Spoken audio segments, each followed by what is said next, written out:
Gravação iniciada, presidente. Bom, boa tarde a todos. Estamos retomando os processos da tarde do dia 1º de dezembro de 2020. O tema é imposto da pessoa física. Estamos agora com o item 37 da pauta, que é a segunda turma, a segunda Câmara, a segunda sessão de julgamento do CARF.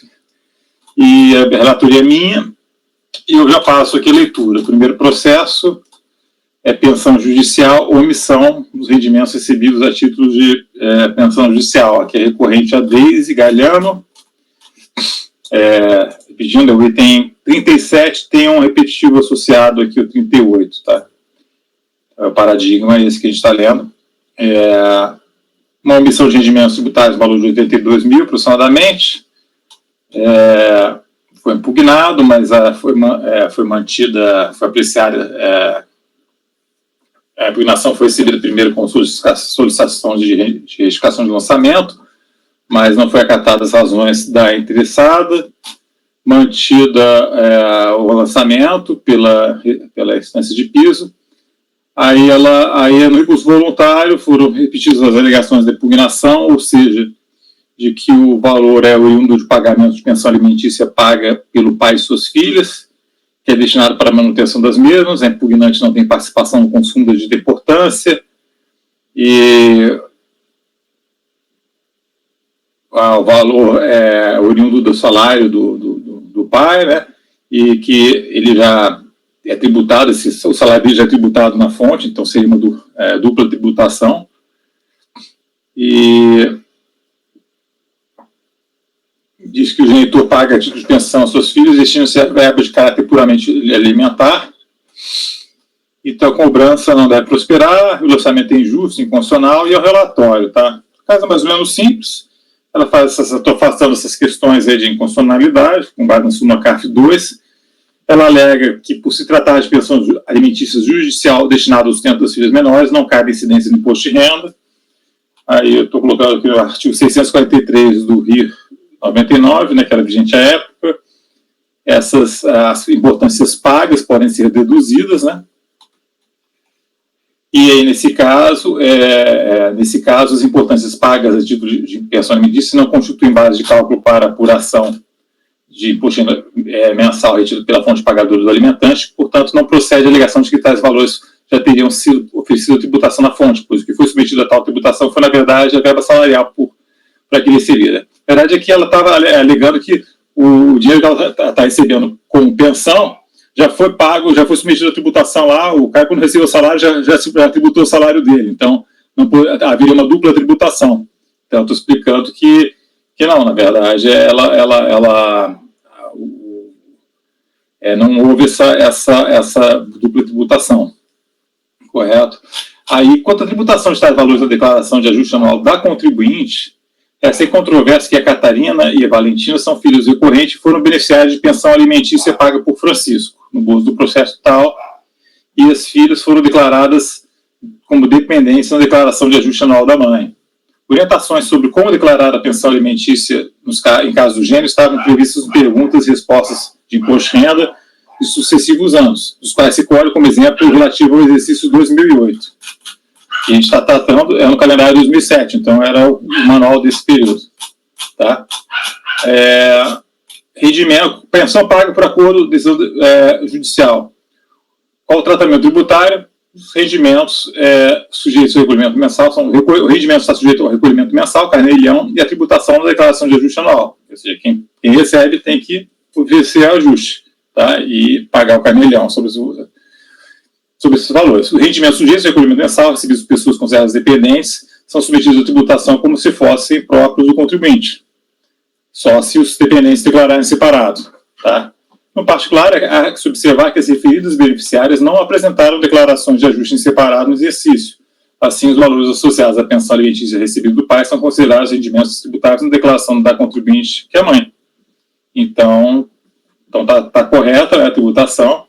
E a imputação da multa de 75% está previsto no artigo 44, 9.430. Então, a aplicação é mera decorrência da legislação, coerente com a constatação da autoridade fiscal particular, ou seja, não haver sido pago o tributo devido. Ao disposto, voto por negar provimento do recurso. Tá? ninguém tiver dúvidas, eu passo a votação. Mário? Acompanhe, presidente. Sara? Também acompanho. Acompanho. Acompanho. Leonan? Eu acompanho também. Juliano? Acompanhe seu voto, presidente. Ok. Então, ficou por unanimidade de votos negar provimento do recurso. Isso foi bem singelo, né? 30... Esse agora qual que é? É o 39 é o repetitivo dele, então fica o mesmo encaminhamento, negar provimento. A gente passa para o item, o 38? 38, na verdade. 38 repetitivo, desculpa. 38 repetitivo. O 39, aqui é exatamente o caso contrário, né? Aqui é a pessoa que está pagando, né? O Antônio Bezerra de Brito. O item 39 é no calendário 2004. E deduções, o lançamento foi deduções indevidas com pensão judicial e despesas com plano de saúde. Então foram 77 mil, pessoa alimentícia foi 69 mil glosados e o plano de saúde foi 8.400 aproximadamente, né? E ele só se insurgiu quando a impugnação contra a glosa de pensão e a decisão de primeira instância manteve a decisão por falta de comprovação da origem judicial para pagamento de pensões. Né? E aí o que ele apresentou recurso voluntário. No recurso voluntário ele resolveu se insurgir contra as despesas do plano de saúde e ele disse que ele disse que também conforme homologado pela Justiça Constante de Ação de Divórcio Consensual, datado de novembro de 2002, que é juntado agora, e aí anexa petição inicial referente à ação de divórcio, certidão de casamento e documentos referentes ao plano de saúde contra cheques dos anos 2011 a 2013. Eu estou conhecendo somente em parte do recurso, porque ele não impugnou nada acerca do plano de saúde, só veio trazer alguma coisa agora, se insurgir contra esse ponto no recurso voluntário. E a pensão alimentícia judicial, eu trago aí a lei, né, que diz que pode ser deduzido esses valores quando em cumprimento de decisão judicial, né, o acordo homologado, etc. Só que a comprovação do efetivo pagamento das pensões foi realizada pelo contribuinte na impugnação. Tá? Tem um comprovante de rendimentos ali. Só que, naquela ocasião, não foi apresentado nenhum comprovante das decisões judiciais correspondentes, conforme salientado no recorrido. No que concerne a comprovação da origem judicial desses pagamentos, nada foi juntado aos autos, disse a decisão de primeira instância. Ele juntou 9 documentos. Eu estou já dizendo aqui que juntou 9 documentos, juntou... botar novos elementos de prova, né, de prova. Eu estou dizendo que foi juntado, digamos assim, intempestivamente, né, mas, ainda assim, eu estou... que é prova documental, né, tem um artigo 16, parágrafo 4º do decreto 70/235. Então, assim, como ele foi intimado... Aí eu faço a observação aqui. Como ele foi intimado por edital, então, eu estou com... para apresentar essa documentação e tal, eu estou fazendo aqui sopesando aqui para evitar a alegação de necessidade de defesa, estou apreciando os documentos, mas admitindo-se, então, a possibilidade de conhecimento dos documentos, ainda assim as provas juntadas não são suficientes para comprovar a origem judicial das pensões. Primeiro porque a glosa referiu-se ao pagamento de 2 pensões judiciais, a Marisa e a Elizabeth.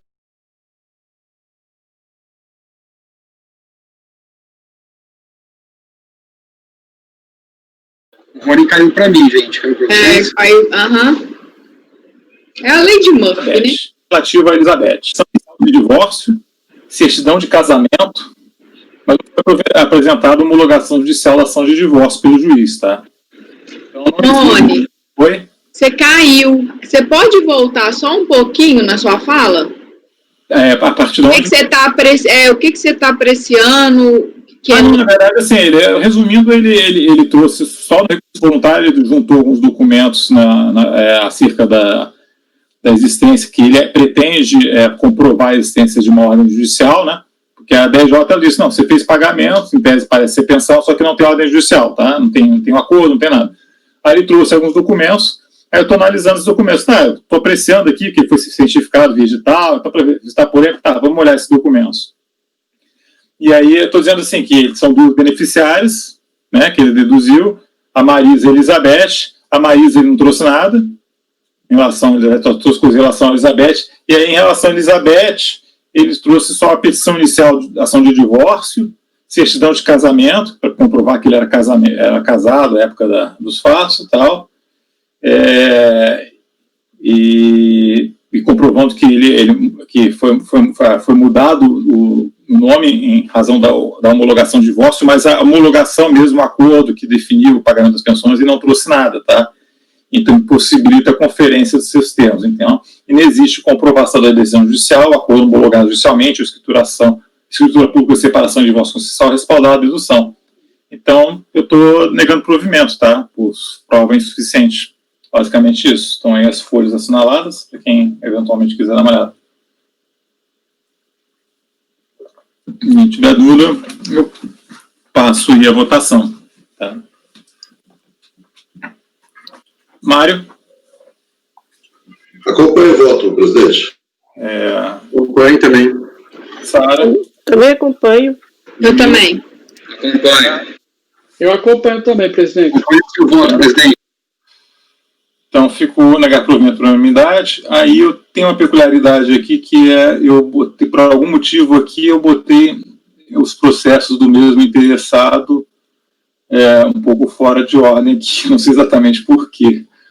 A culpa foi minha aqui, eu acho que cada um estava com um ponto principal aqui. Foi o seguinte, eu vou passar para o 41, vamos julgar todos, não posso, por favor, vou julgar, vamos começar, então vou fazer o seguinte, vou botar todos, você vê em 40, 42 e 45, é o mesmo interessado, tá? Heleno, vou julgar eles todos então, um de cada vez, tá? Mas só porque ficou fora de ordem aqui na organização da pauta. Eu mesmo não sei exatamente dizer por quê. Mas qual é aquela classificação que você classifica por temas, e aí eu acabei jogando aqui fora de ordem. Mas vamos lá, 40, vai ser o 40 agora, mas em vez de depois a gente passar para o 41, a gente vai passar para o próximo desse mesmo contribuinte, que é o 42, e a gente passa depois para o 45, e depois a gente retoma a ordem da pauta. Mas eu anoto aqui direitinho, tá? Não vai ter problema. Então, 40, eu vou pedir para vocês abrirem o 40, a proposta aqui de resolução. Deixa eu ver por que eu pedi para resolução. Ah, tá. Aqui, imposto da pessoa física, exercício 2004, na calendário 2013, glosa de despesas médicas e dependentes. A exigência foi mantida. Está aí a questão era a guarda judicial de menor pobre até 21 e dedução de despesas médicas. E aí ele repisou os recursos voluntários termos de impugnação, alegando, em síntese, que o processo judicial de guarda estava em fase final e que os pagamentos de despesas médicas foram efetuados em dinheiro, e quando não há discriminação do beneficiário foi o próprio contribuinte que desconhece os profissionais inidôneos perante a RFB. Junta termo de guarda.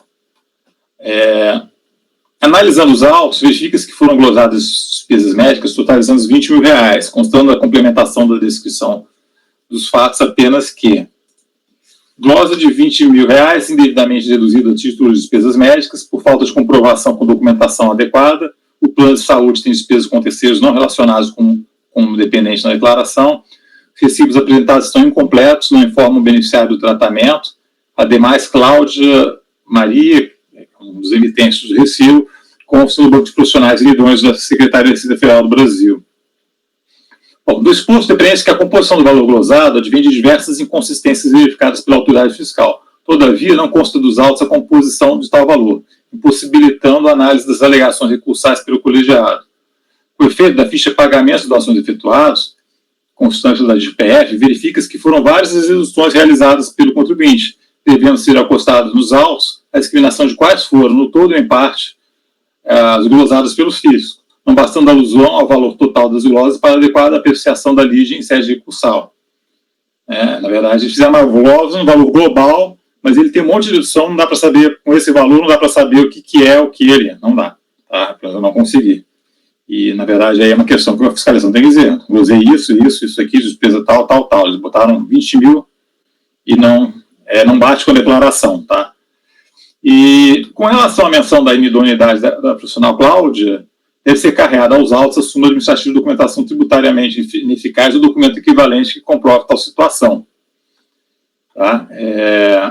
Pelo exposto, voto pela conversão do julgamento de diligência para que a autoridade lançadora junte a usar autos a cópia da folha da notificação de lançamento, na qual consta a discriminação das despesas médicas glosadas na autuação, o documento outro que esclareça tal especificação, bem como o documento que comprove que a pessoa física mencionada na folha 11 consta como profissional idôneo aos bancos de dados da RFB. Normalmente, a fiscalização ela junta, tá? Tem um ato normativo que se acha a superintendência, que emite alguma coisa do gênero, que tem a lista dos profissionais idôneos. Aqui não tem absolutamente nada, não tem nenhuma prova de que esse profissional é inidôneo, e além disso tem essa situação aí que eu realmente não consegui identificar o que foi glosado e o que não foi glosado, né? A notificação de lançamento tem um mero valor global aí, e aí não dá para apreciar, não dá para saber o que eu vou aceitar, se não vou aceitar, porque está genérico, tá?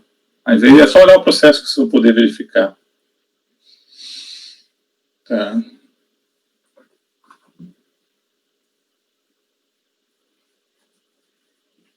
Teve um processo desse lote até que também foi, eles botaram um valor assim, sem especificar de que profissional era o quê, só que eu consegui achar no valor por base ali, fiz contas de aritmética de base e consegui achar. Nesse aqui eu não consegui achar.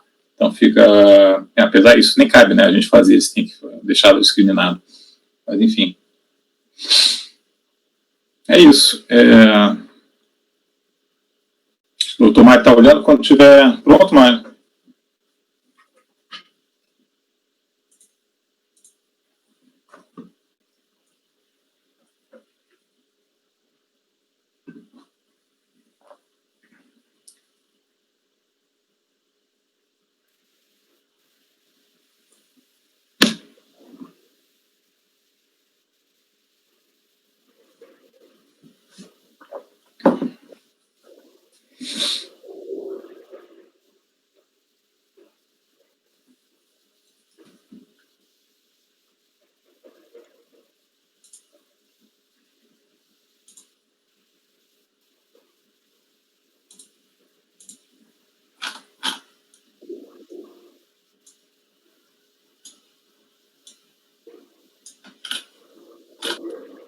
Aproveitando, Juliano, o item 36 ficou qual o encaminhamento? Negar o provimento. Ok.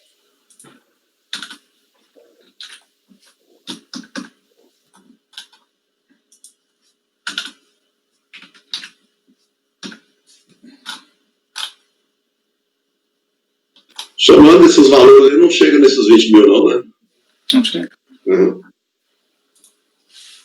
Aqui no acordo fala em 7 mil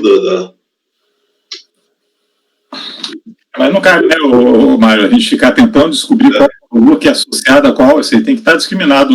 Ele talvez esteja até faltando alguma folha na notificação de lançamento, mas a gente não tem como ficar adivinhando isso aí. Talvez a DRJ tenha conseguido ver, né, porque eles têm acesso lá ao sistema, não sei o que, mas a gente não consegue. Ok. Então tá, como vota, doutor Mário? Acompanhe a proposta de resolução. Sara? Martim? Acompanho também. Martim também? Também acompanho. Eu também acompanho a resolução. Acompanho. Eu também acompanho. Juliano? Presidente, acompanhe seu voto, presidente. Ok. Então, só voltando aqui esclarecimentos, vamos pular aqui como é mesmo recorrente. 42. 42, o Heleno, o que aconteceu com o Heleno 42? Tá, concomitância, tá? Eu tive vários processos de concomitância nesse caso, nesse lote. No calendário 2005, que aconteceu aqui? Aqui a autuação foi relativa a caminhada 2005, decorrente da omissão de rendimentos tributáveis, ele apresentou impugnação e moléstia grave o caso, né? Alertado que somente laudo médico pericial emitido por serviço médico oficial seria válido, etc. E aí ele foi cientificado da decisão, repisando em geral da impugnação, na qual ele alegou em síntese necessidade de suspensão do processo em razão de dispendência com o processo 13678 tal aí, e no mérito reafirmando o direito à isenção do imposto de renda sobre os proventos de aposentadoria em razão de moléstia grave. Em setembro de 2012, depois, né, da decisão da DRJ, do recurso voluntário, a PGFN chegou e disse, e mandou, cientificou a unidade de origem, que havia sentença judicial proferida na habitação ordinária número tal, que julgou procedente o pedido inicial, reconhecendo o direito à isenção do imposto de renda sobre proventos de aposentadoria e obrigando a Receita Federal a processar e abrigar as declarações justificadoras. Esse é o relatório. O paciente não conhecendo, estou aplicando aqui, ele já levou, foi reconhecido o direito dele à isenção, imposto de renda, em função dessa questão aí. E o que acontece? Em relação à dispendência com processo administrativo, eu estou rejeitando, por quê? Não assiste razão ao recorrente, estou reconhecendo dispendência com processo judicial, que era também a mesma coisa de isenção de moléstia grave, ele pediu também essa questão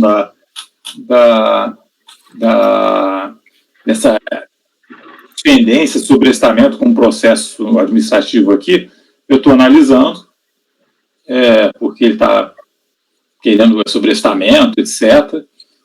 Esses pedidos confusos, né? E aí, o que acontece? Estou dizendo que se trata de processos de matérias distintas. Enquanto aquele decorreu de restituição de imposto de renda na fonte sobre 13º salário dos exercícios 2001 a 2005, este aqui de revisão de declaração de imposto de renda, sendo que ambos têm relação com a pretensão do contribuinte de se encontrar ao abrigo de norma isentiva, mas não possuem relação de prejudicialidade, muito menos de dependência, valendo frisar que este processo trata de constituição de crédito tributário, enquanto aquele de pedido de restituição de parcelas específicas. Tá? As análises aliás, que já foi julgado definitivamente pelo AQUARF o aludido processo, que não foi reconhecido por concomitância. Tá? Isso aí ocorre. Então, registro, uma vez mais, por cautela, que as decisões judiciais emanadas da ação ordinária número tal, que é aquela que a PGFN disse que já transitou julgado, deverão ser devidamente cumpridas pela FB, observados seus termos, é claro, os quais cabe a repartição fazendária que jurisdiciona o domicílio tributário do interessado verificar.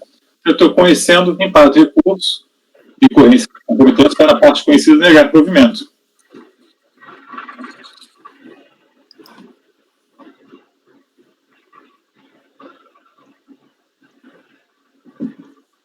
Ok?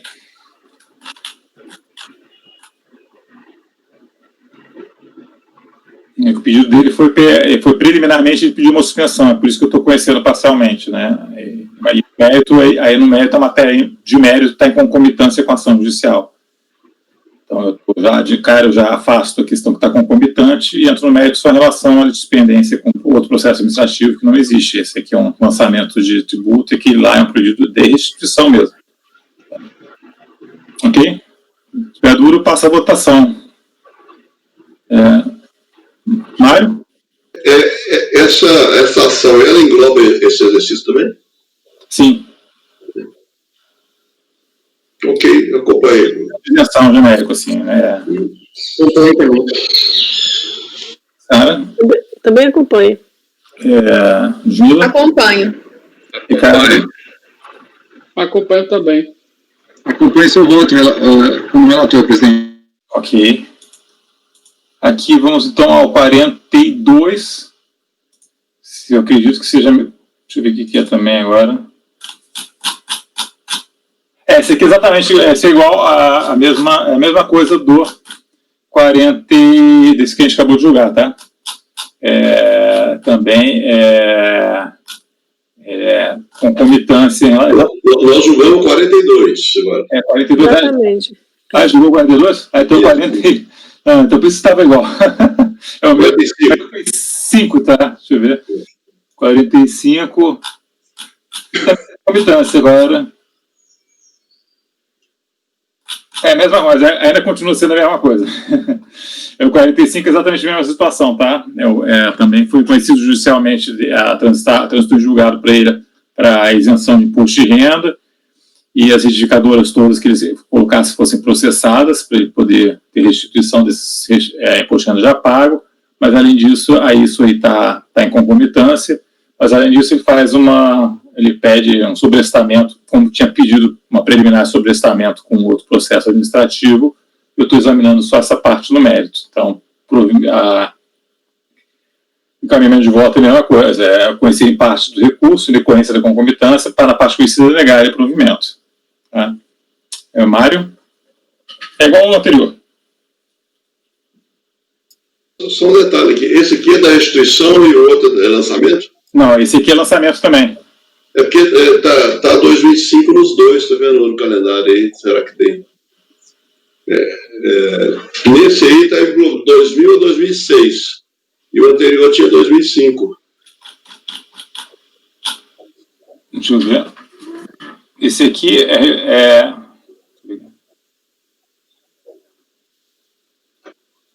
Esse pega o período 2000 a 2006, né? Não, e esse o 42 é 2005. Esse aqui foi o seguinte, esse aqui, o caso, embora o caminho não seja o mesmo, o que aconteceu? Foi auto-infração relativa, ele pediu restituição do exercício 2001 a 2003, recebidas indevidamente em 2006 em virtude de entrega de retificadoras, bem como decorrente da classificação indevida de rendimentos como isentos nos exercícios 2006 e 2007. Foi isso. Mas dentro tudo por causa dessa questão de ele pediu a restituição ele pediu a isenção de imposto de renda da moléstia grave, mas ele classificava como isento naqueles valores, né, de moléstia grave. Então eles lançavam classificação indevida de rendimentos e acabava recebendo restituição, pedindo restituição indevida por função disso. Não entendi que esse processo agora, o 45, ele transmitiu a declaração retificadora e pegou o dinheiro e está sendo cobrado de volta. Eu não sei se ele chegou a receber dinheiro propriamente, tá? Ele teria de ver o processo. Estou dizendo que ele recebeu devidamente em 2006. Oi? Acho que sim. O relator está... Tem que abrir para eu lembrar, né? E aqui já é o outro lançamento, né? Isso. O outro é notificação, esse aqui é Tron. Ok, eu acompanho o voto. Tem essa diferençazinha. Martim? Acompanho também. Também acompanho. Ludmila? Também acompanho. Juliano? Leonan, desculpa. Também acompanho. E Juliano? Acompanho esse voto. Na verdade, ele recebeu, né? Só que o que acontece agora é que a ordem judicial é para a Receita reprocessar as retificadoras todas, né? Em função de que, em tese, agora era isento mesmo. Então, vai ter que aquele lançamento cai por terra, né? Porque ele recebeu corretamente, em tese, né? Então, vamos lá. Então, ficou esse 40. Então, vou retomar na pauta do Eliano Carvalho, onde já foram julgados. Vamos para 41. Maria Lúcia Bastos. A gente tinha pulado, né, para julgar todos do Eliano. Aqui, despesas médicas. Especialidade da nossa colega Sara. Então, ano calendário 2004, 2006, edição indevida. E a alegação, basicamente, que ela diz que não forjou nem falsificou recibos de despesas médicas e se insurge contra a Selic, tá? Esse aqui é bem singelo mesmo, gente. Ela só diz assim, simplesmente que ela não apresentou nenhum documento. Não apresentou recibo, não apresentou nada, tá? Ela se limitou a dizer que não falsificou nada e que os recibos estão à disposição. Só que ela não trouxe para os autos. Estão à disposição da fiscalização, sem, contudo, tomar a iniciativa de apresentá-los no decorrer do contencioso administrativo. Aí, né, realmente, basicamente, ela deveria ter esses incumbidos ônus de prova, né, que era seu de comprovar tanto a efetiva prestação quanto o pagamento, não comprovou absolutamente nada. E é isso. Aí o resto é a Selic, né, que eu estou mantendo pela súmula CARF número 4. E estão negando o provimento do recurso. Tá?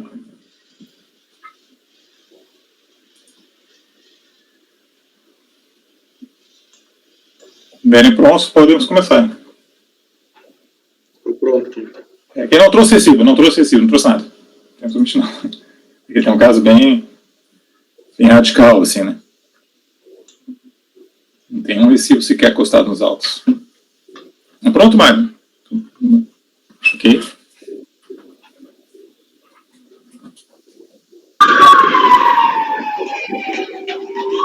Não é o meu. Tem alguém aí com o microfone ligado. Quê? Tem alguém com o microfone ligado aí que tá aparecendo a sirene. Não, é o meu. Era o seu. É o pessoal aqui que procura. Ok, então. Quem já ia votar, desculpa, gente. Ok. Então, Mário, como vota? Acompanhe o voto, presidente. Martim? Acompanho. Sara? Também acompanho. Ludmila? Acompanhe. Acompanho. Ricardo? Leonan? Acompanho. Acompanhe seu voto, presidente. Ok. Então ficou negado provimento à minoridade, o item 41, agora 43, que é vereadores, né? Aqui é o interessado Vicente Mendonça da Costa.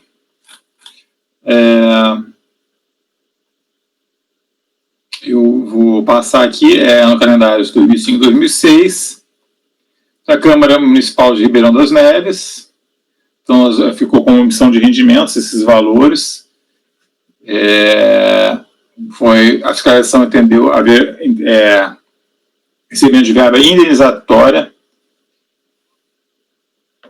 em contrapartida de gastos efetuados pelo sujeito passivo na condição de vereador, e a relato fiscal, essas verbas não são indenizatórias, não vieram para suprir patrimônio gasto em função de despesas inerentes ao exercício do mandato parlamentar, mas se traduzir em verba salarial indireta, né, porque não tem relação com a função.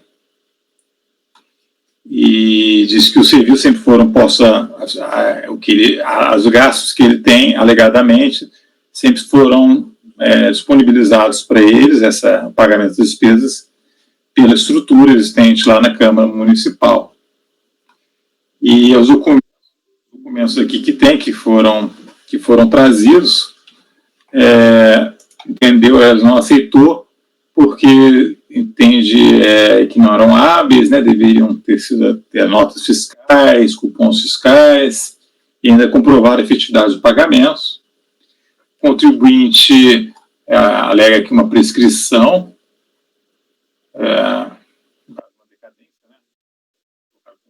na calendário de 2004 2005, e diz que foi no exercício do mandato, e defende que os documentos que ele trouxe são hábeis para comprovar, podem ser simples recibos. Ele diz que pagava por meio de dinheiro ou cheque, que é perfeitamente aceito. E diz que o Tribunal de Contas do Estado firmou jurisprudência no sentido de que não há incidência de imposto de renda sobre verba indenizatória. E diz que na ação civil pública proposta está sendo discutida a natureza das verbas.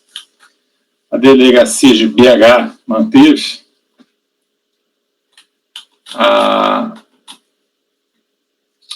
o lançamento. A recurso voluntário, mais ou menos, reitera, né, mas eu fiz aqui um apanhado, e diz aqui que a verba destinada a cobrir gastos que seriam de atribuição da pessoa jurídica são receitas que ingressaram na disponibilidade financeira do contribuinte como custos do músico público por ele desempenhado, sendo mero ressarcimento de despesas, ou seja, está defendendo o caráter indenizatório, que a habitualidade da verba não faz caracterizar-se como remuneração.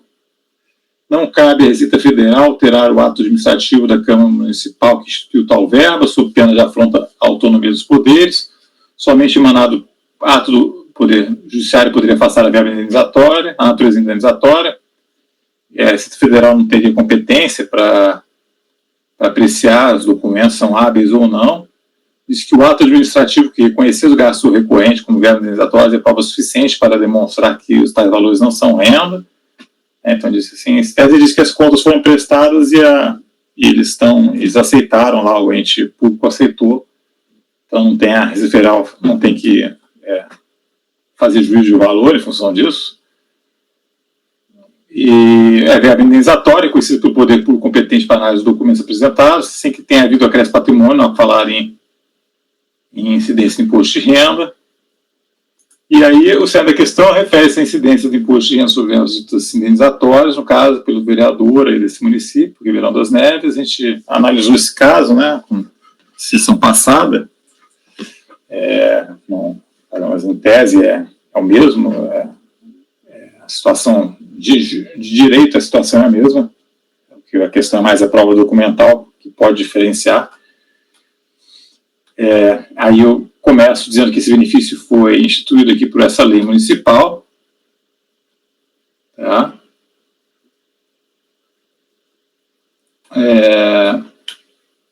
Que prevê a prestação de contas, o seu parágrafo 2º, artigo 4º, e eu estou dizendo primeiro que não está a Receita Federal a alterar ato legislativo municipal, dada a necessidade de observância do princípio de reparação das competências federativas,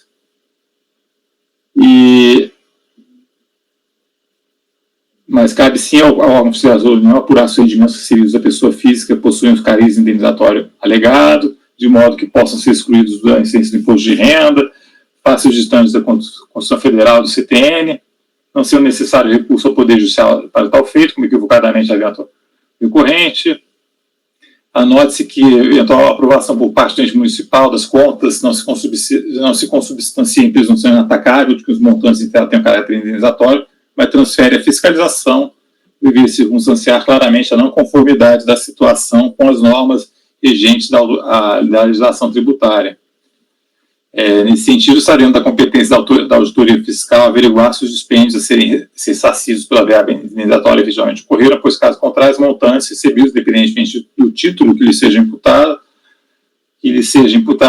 ou de considerações acerca dessa habitualidade, se traduzem em acréscimo patrimonial em favor do beneficiário, né, em termos do artigo 43. Eu coloco aí a súmula do CARF, que trata da matéria, e digo assim que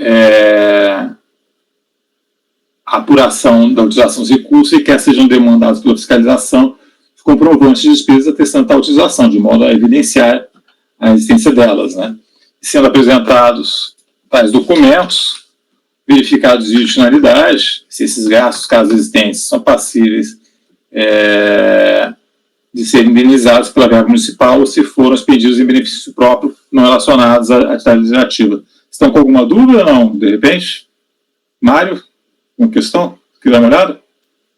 Eu acho que eu queria dar uma olhada assim, acho que é muito assunto aqui. E eu joguei um voto nesse mês passado, justamente na Câmara Municipal de Ribeirão das Neves também. Então, se puder sair com isso aí. Vamos fazer uma pausa. Fica vista de mesa, tá? Pode ser? Isso, a vista de mesa, a gente retorna para amanhã. A gente retorna, se possível, dentro dessa mesma sessão, senão mais tarde, amanhã de manhã, a gente começa por ele, então. Okay? Eu acho que amanhã é melhor, dá para ver com mais calma. Ok. Então, vamos fazer o seguinte, vamos passar para o próximo da pauta, que é o 44, tá? Fica esse vista de mesa, o item 43, o professor Mário. Se não der para voltar hoje, a gente retorna amanhã de manhã. Então, aqui o Sérgio, passar para o item 44, que é o Sérgio interessado, é o Sérgio Cavalhari, tá? Aqui é uma questão, aqui é interessante que o voluntário sim diz apenas uma questão de legitimidade passiva, tá? Ele não apresenta mais nenhum argumento recursal. Porque a impugnação é o imposto da pessoa física do exercício de 2010 de omissão de rendimento de pessoa jurídica. E apresentada a impugnação não foi ela conhecida pela decisão de primeira instância por falta de legitimidade da cônjuge, né, para representar o espólio. sendo então exarado o acórdão que teve a seguinte emenda. E está dizendo aqui, né, que se a impugnação for apresentada por pessoa não habilitada, sem poder de representação do sujeito passivo, não tem litígio. E aí, o que aconteceu? Foi apresentada com os voluntários e ela disse, reprisou as alegações da impugnação, né, quanto à isenção de rendimentos recebidos do Ministério da Aeronáutica. E em relação ao não conhecimento da impugnação, na verdade ela trouxe razões aí, né, em relação até a micro-rio, mas só que na verdade a gente vai, se a gente resolver conhecer, vai ter que devolver para a DRJ para eles apreciarem, né. Então, repisar as alegações contra a isenção dos rendimentos recebidos do Ministério da Aeronáutica, e em relação ao não conhecimento da impugnação, ele sustenta sua legitimidade na preservação dos interesses do falecido marido. Junto a documentos comprovatórios da condição de inventariante. Eu estou conhecendo apenas parcialmente somente quanto à alegação de legitimidade da recorrente. A hora recorrente alega que, na condição de viúva, cabe primeiramente o interesse na preservação dos direitos do falecido marido. A decisão recorrida, por sua vez, entendeu que a representação do espólio só poderia ser feita pelo inventariante, não tendo a impugnante comprovado tal condição. Então, vou ler aqui o que a DRJ falou. Constata-se inexistir termo de inventariança a fim de que reste comprovado nos autos que a senhora Leatrice é pessoa legítima, o Sérgio é o falecido, né? E a Leatrice é a viúva. Então, aqui, a Leatrice é a pessoa legítima para representar do autuado que faleceu em junho de 2009.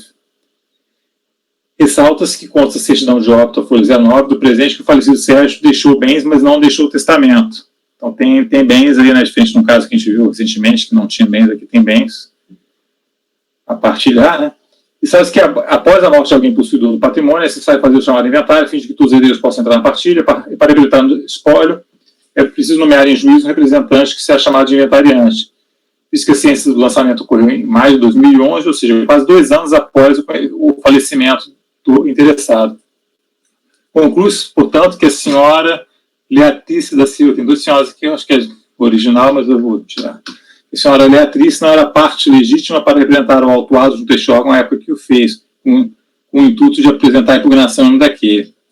Bom, no caso de análise, somente na representação, aí eu passo minhas palavras, no caso de análise, somente na apresentação do presente recurso, foi juntada aos autos escritura de inventário e partilha lavrada perante o 7º Serviço Notorial do Rio de Janeiro, em 15 de outubro de 2012, registro tais, nomeando a cônjuge sobrevivente Leatrice de Silva Carvalhari, inventariante do espólio do Sérgio Carvalhari. Então, do que se verifica que na data de apresentação da impugnação, 9 de junho de 2011, não havia inventariante nomeado. Ela foi nomeada só depois um ato posterior. Então, para racionalizar essa cônjuge sobrevivente, situação comprovada pela certidão de óbito de folha 9, possui legitimidade para defender os interesses dos próprios GFB. Bom, pelos termos do artigo 131.3 do CTN, o espólio responde pelos tributos devidos pelo recurso, até a data de sessão, da abertura da sessão, e que, por sua vez, quem apresenta o espólio é a inventariante desde a assinatura do compromisso até a homologação da partilha, forte no artigo 1991 da Lei 10.406. Código Civil, né? Contudo, caso não tenha sido aberto o processo de sucessão, aplica-se o disposto no inciso 1 do artigo 1797 do retrocitado do Código Civil. Até o compromisso do inventariante, a administração da herança caberá sucessivamente ao cônjuge ou ao companheiro, ao cônjuge ou companheiro. E tal entendimento se coaduna com a atual orientação da Receita Federal, a qual pode ser verificada em consulta na página eletrônica da RFB, no endereço tal, na página da RFB, na qual consta que podem requerer impugnação a lançamento se espólio antes da abertura da sucessão ou sem bens a inventariar, cônjuge firmemente habilitado. Então, antes da abertura da sucessão mesmo. Então, Deste modo, deve ser reconhecida a legitimidade da conta sobrevivente para a apresentação de impugnação perante a FB, até mesmo porque eventual reforma do lançamento poderá resultar na apuração de imposto a restituir, do interesse do espólio, considerando os termos do artigo 34 da Lei 7.713 de 88. Então, eu voto a conhecer em parte do recurso, apenas quanto à matéria legitimidade, para a parte conhecida da área de provimento, determinando o retorno dos autos da DRJ para exame das questões de mérito da impugnação. Esse é o meu encaminhamento.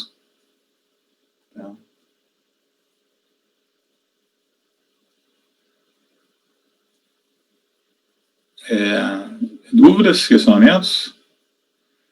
Então, Mário?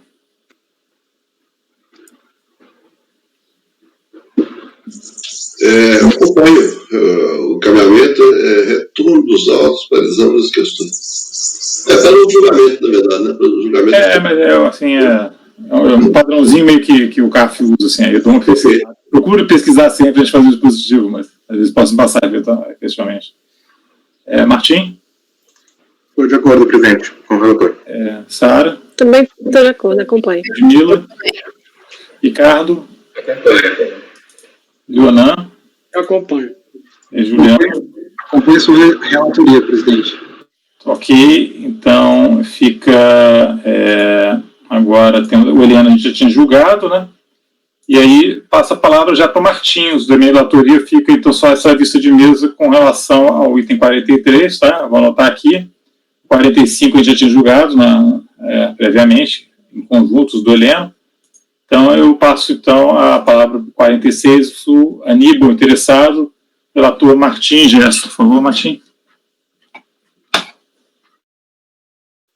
Vamos organizar aqui.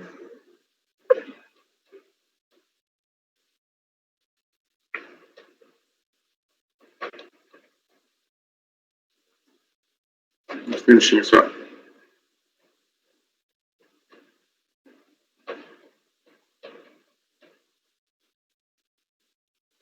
O Aníbal, como vocês podem ver, eu salvei na pasta tanto uma resolução, quanto depois um voto, caso seja vencido na resolução, quanto ao mérito.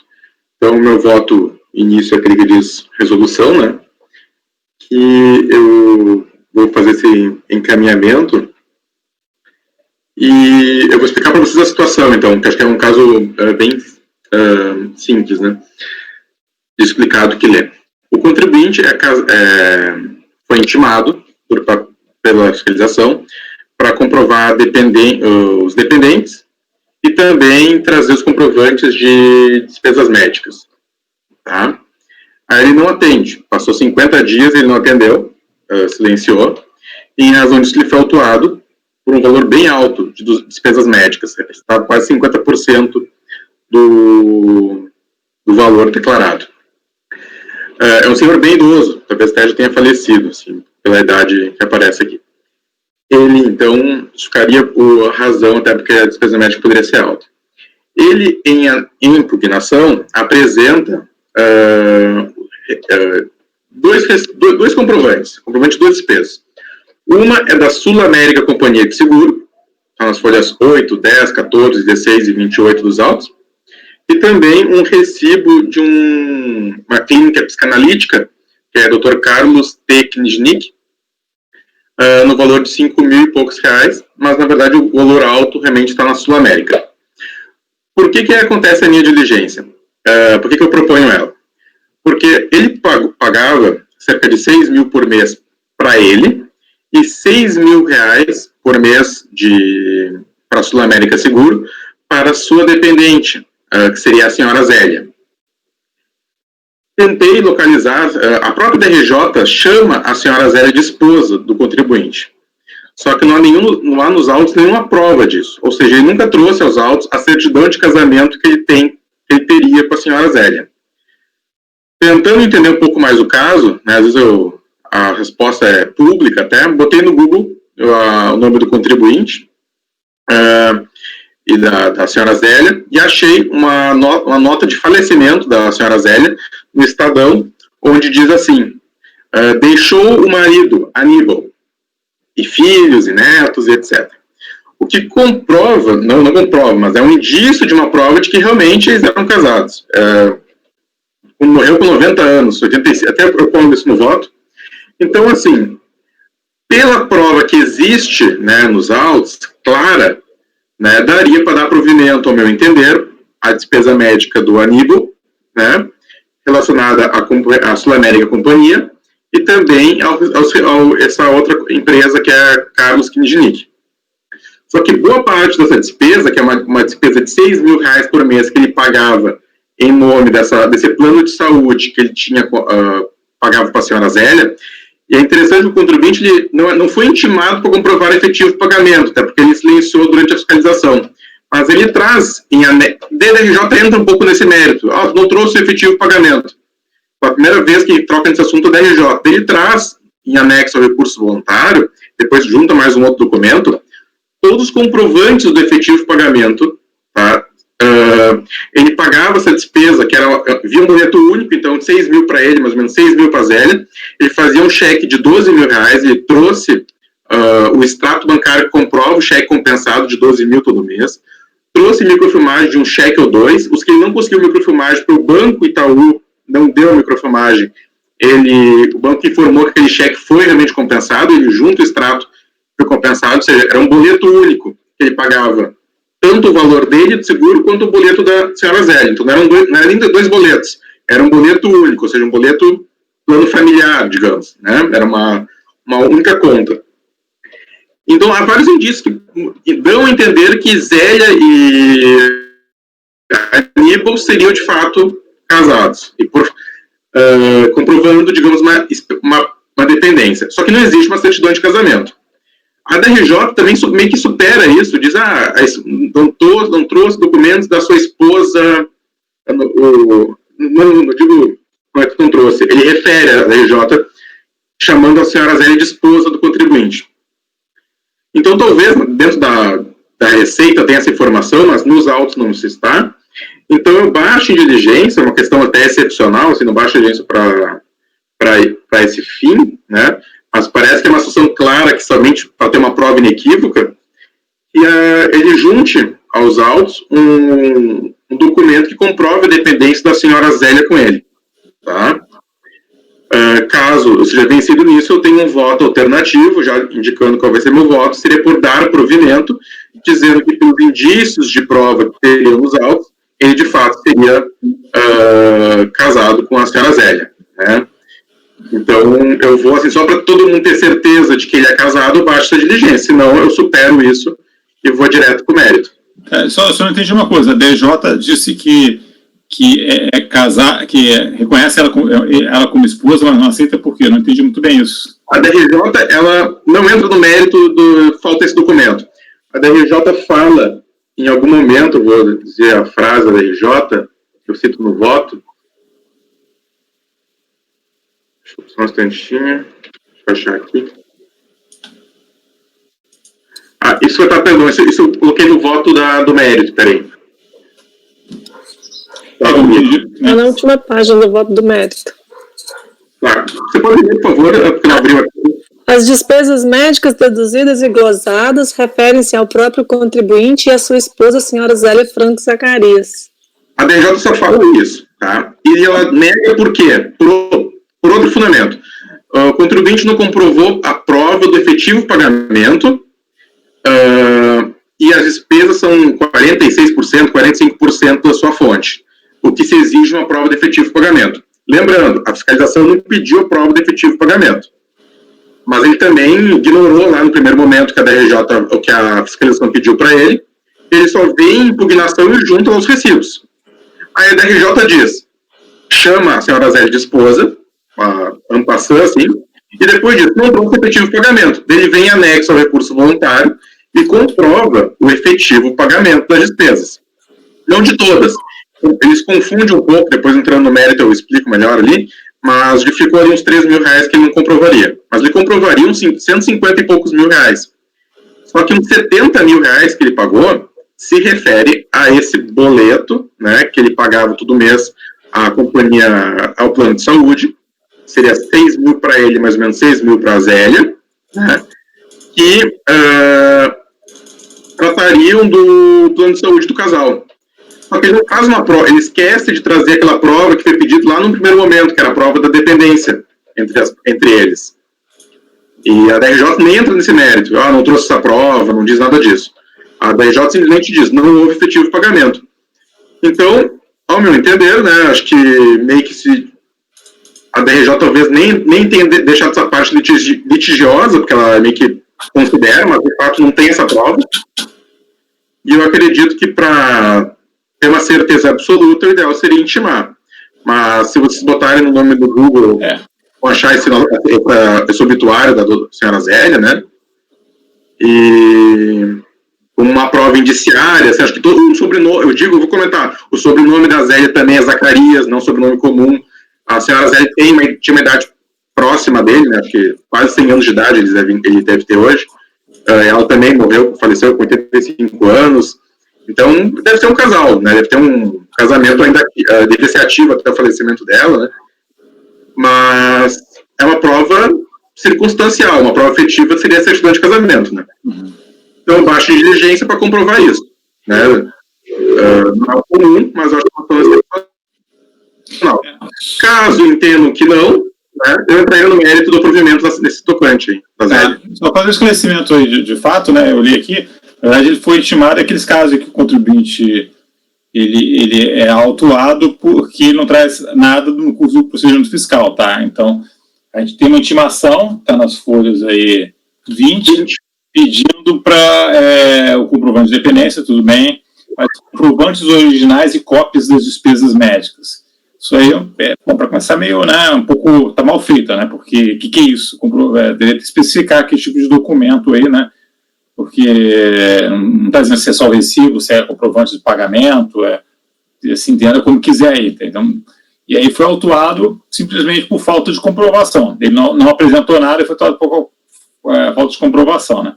E nem refere a parte da Zélia na autuação, na notificação de lançamento não fala. Não comprovou. Falta de comprovação. Foi bem singelo, falta de comprovação pura e simples, assim. E eu também peço, já que está com diligência, para que seja juntada a declaração de ajuste anual dele daquele ano, né? Porque, a princípio, não foi objeto de notificação de lançamento a questão ele botou lá a senhora Zélia como dependente. E aí a dependente Zélia não foi glosada. A dedução por dependente relacionada à Zélia, né, tem um benefício lá de pouco valor, isso não foi glosado. Ou seja, talvez ele tenha até entregue esse documento à fiscalização e esteja lá no dossiê de malha. Mas talvez ele não tenha só entregue o documento relacionado à despesa médica. Aqui diz que ele silenciou. Aqui a folha 38 está escrito que a complementação da inscrição dos fatos, ele será glosado as despesas médicas em 149 mil, realmente o valor é muito alto, né? Por falta de atendimento, porque não atendeu a intimação, simplesmente isso. Mas não foi assim, a fiscalização não examinou exatamente o que estava acontecendo, porque o contribuinte ficou inerte, né? Então, só estou voltando passo a passo para a gente tentar entender. Aí, então, na impugnação... Qual é o número da folha, você citou ele? 38. Ele foi glosado que pediu documentação comprovante das despesas, não comprovante de pagamento, pediu comprovante das despesas médicas. Ele não atendeu, aí ele glosaram os 150 mil reais aqui, não trouxe nada, está glosado.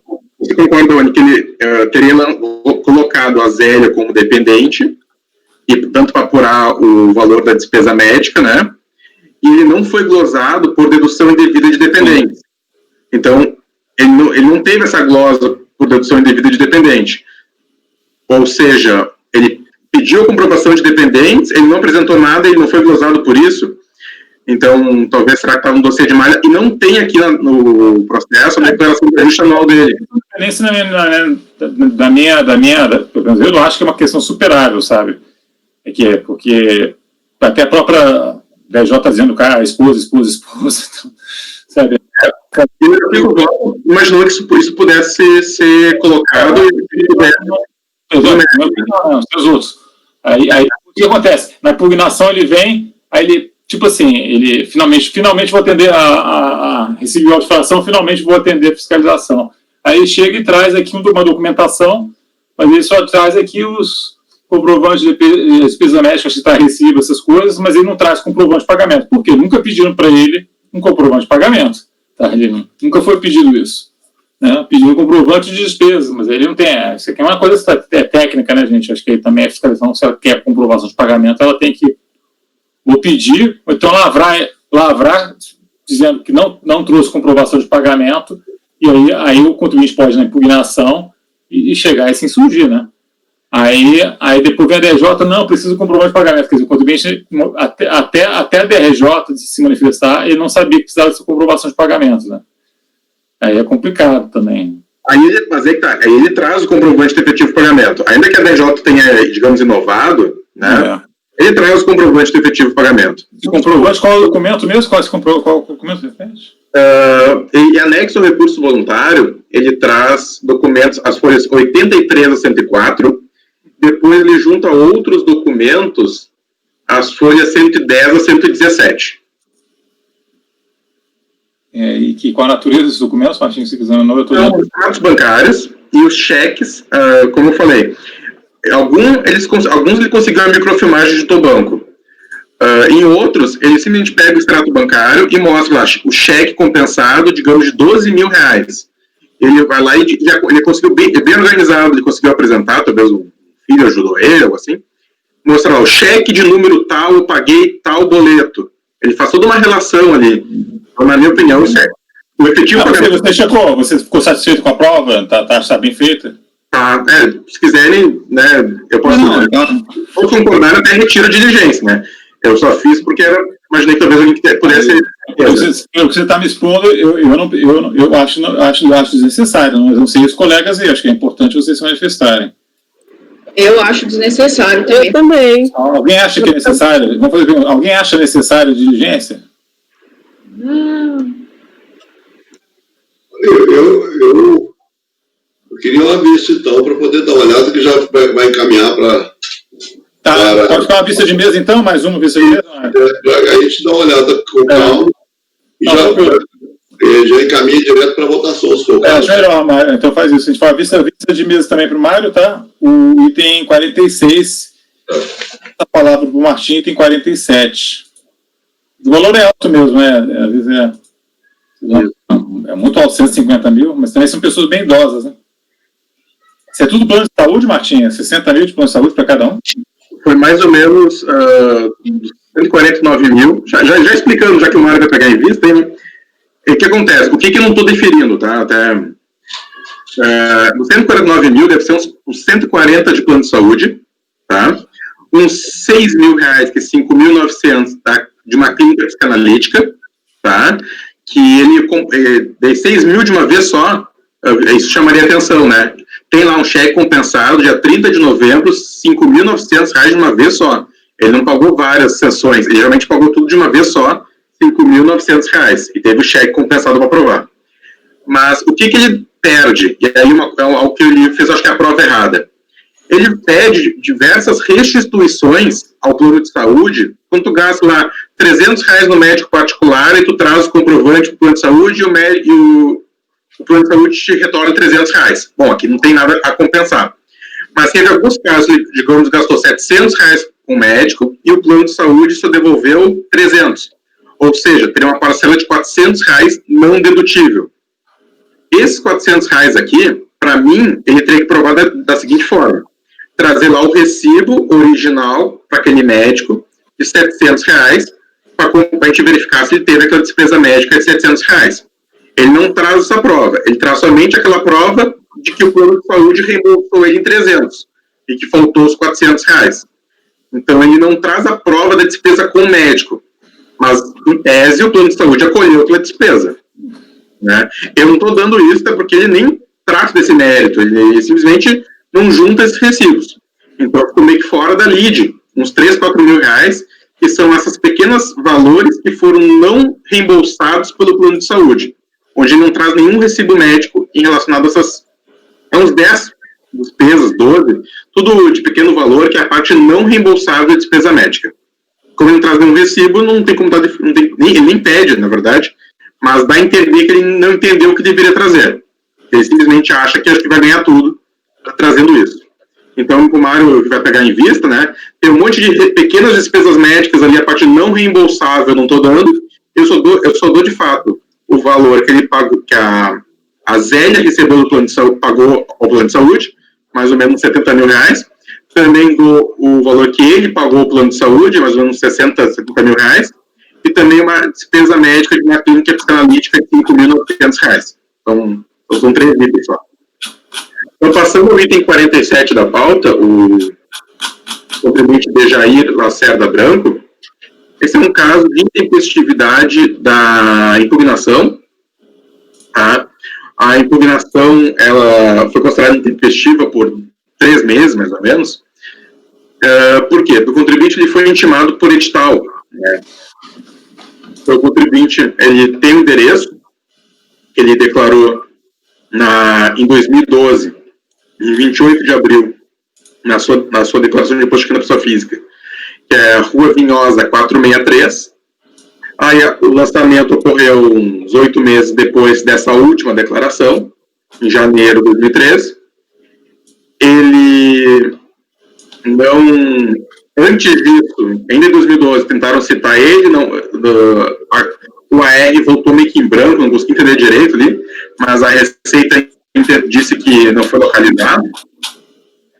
E, diante disso, fizeram uma intimação por edital. Aí ele daí passa o prazo do edital, e 3 meses depois do prazo do edital, ele apresentou a impugnação, dizendo que ele, na verdade, ele tem outro endereço, que é na mesma cidade, mas em outro lugar. Só que ele se qualifica lá onde diz a parte, Martina Silva Gesto, residente domiciliado da rua tal, ele segue botando na Rua Vinhosa 463. E lá, na primeira página do recurso, ele diz, na verdade, meu endereço atual é outro. Ele faz uma impugnação.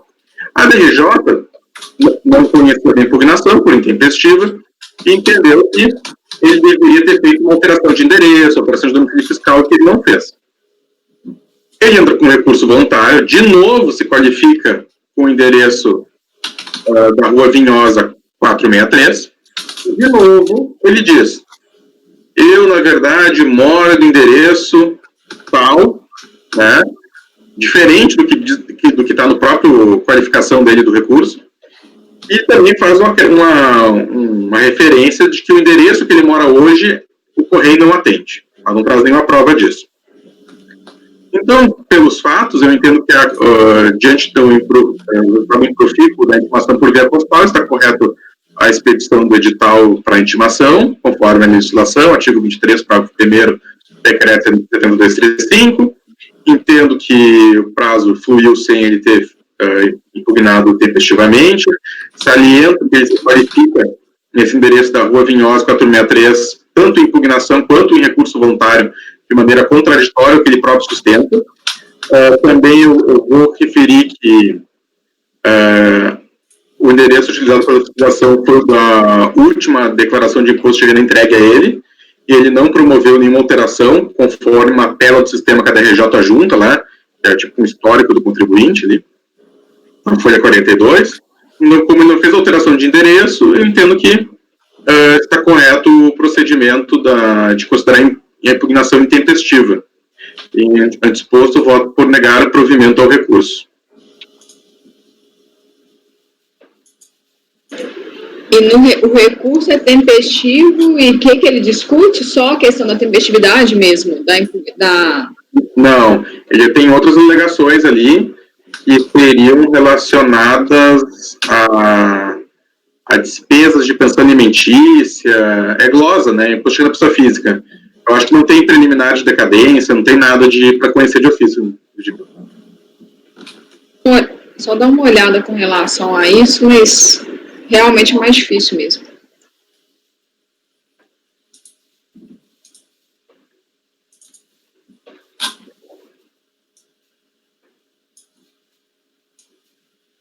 Não seria, então, Martim, o conhecimento parcial, não?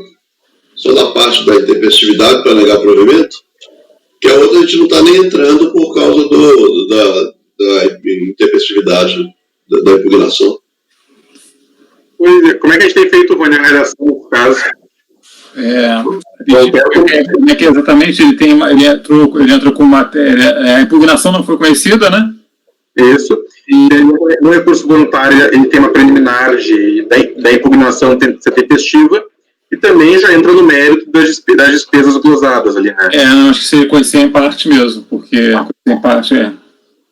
conhecer em parte recurso apenas quanto à matéria, né? Que a matéria apenas com relação à questão da tempestividade e na parte conhecida legal de provimento. Essa a gente nem chega a conhecer, né?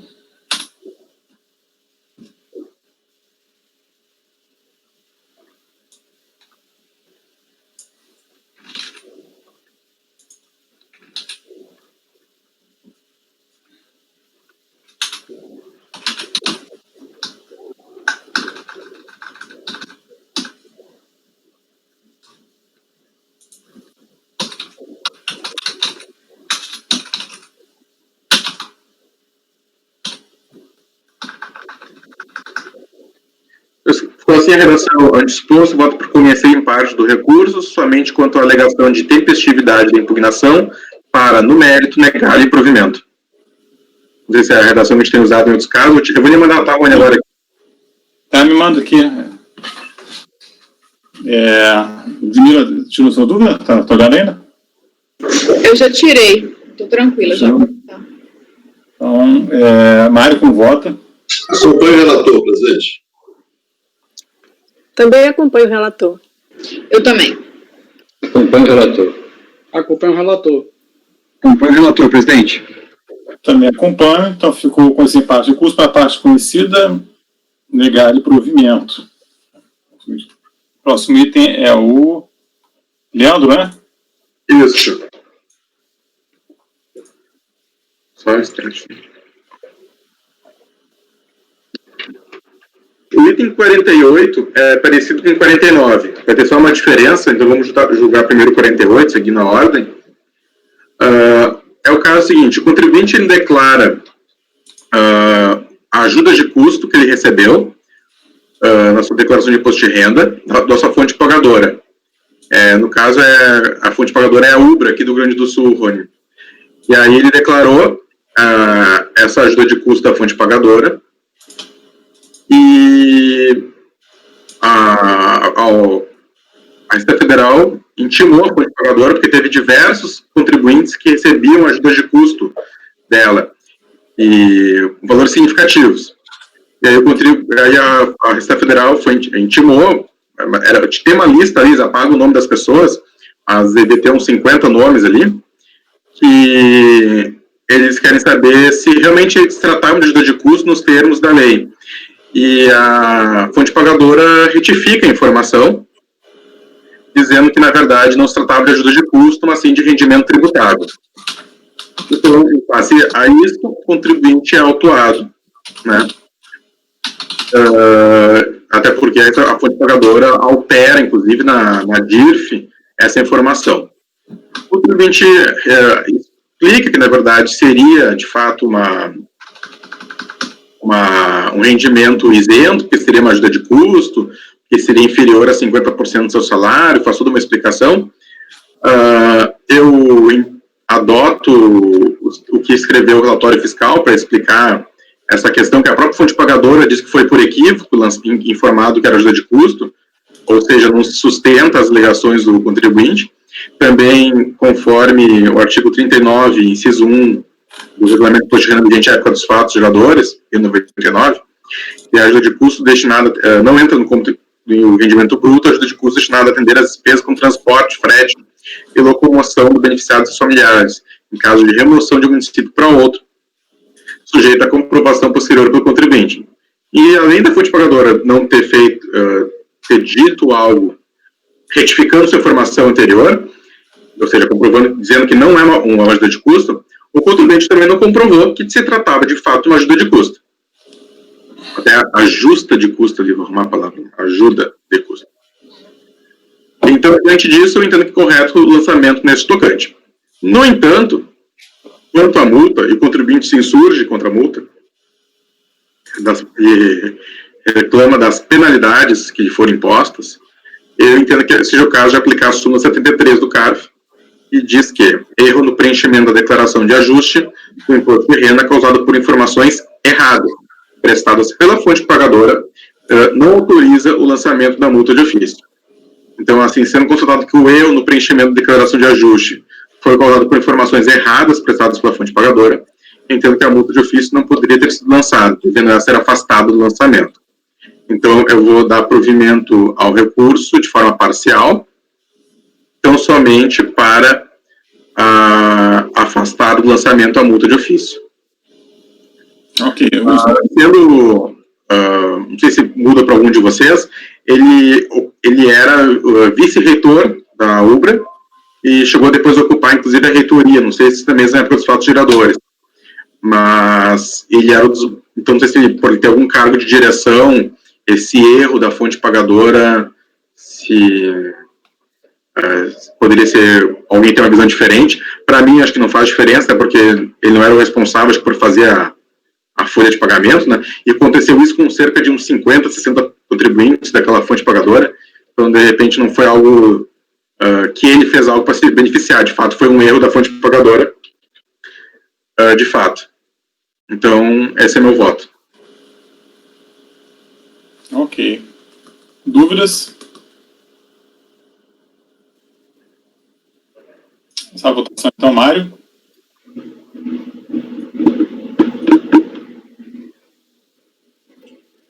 Aí não teria multa de mora, não?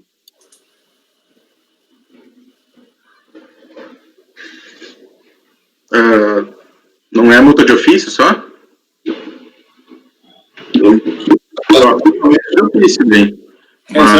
Essa discussão na Receita, eu não me lembro exatamente, tá, o Mário, mas tinha essa discussão de, então você afastou a multa de ofício, mas seria cabível a multa de mora, mas isso aí não tem prosperado não, tá, assim, eu não me lembro de pronto todos os argumentos envolvidos, que é coisa que não aparece aqui, mas tem essa questão que eu já sei que existe essa questão, eu me lembro que o pessoal que queria manter a multa de mora, mas não colou, tá. Mas, assim, se quiser pegar uma vista para dar uma olhada melhor, mas eu tenho quase certeza que não, nesse caso, é afastado tudo mesmo. Tá? Eu acho que se está encaminhado, tudo bem, acompanha ela. Tá? Mas ok. Também acompanho o relator. Eu também. Acompanho o relator.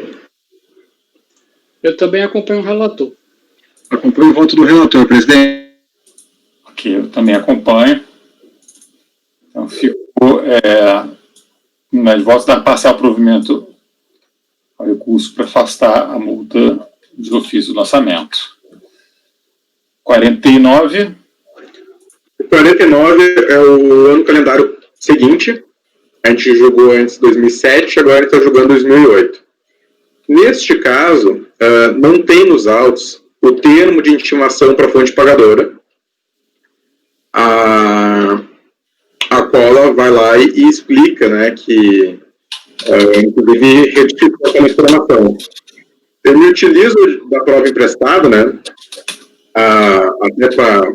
Eu poderia simplesmente negar, porque o contribuinte não fez a prova, né, de que eles se entram no disposto no artigo 39, inciso 1, mas a fonte pagadora, lá no processo que acabou de julgar, ela intimou e na intimação tratava até de 2009. Então, aqui, ela, de 2007 a 2009, ela reconhecia que esses pagamentos não eram de ajuda de custo. Então, ela pegava tanto no calendário do outro processo, quanto esse no calendário aqui. Então, a fonte pagadora esclareceu naquela intimação e não se tratava de ajuda de custo, porque aqui a gente não tem a prova que, inclusive, ela retificou a informação. Mas a gente tem uma prova que houve um erro no preenchimento por erro da fonte pagadora. Então, essa informação que eu trago de prova emprestada, na verdade, beneficia o contribuinte.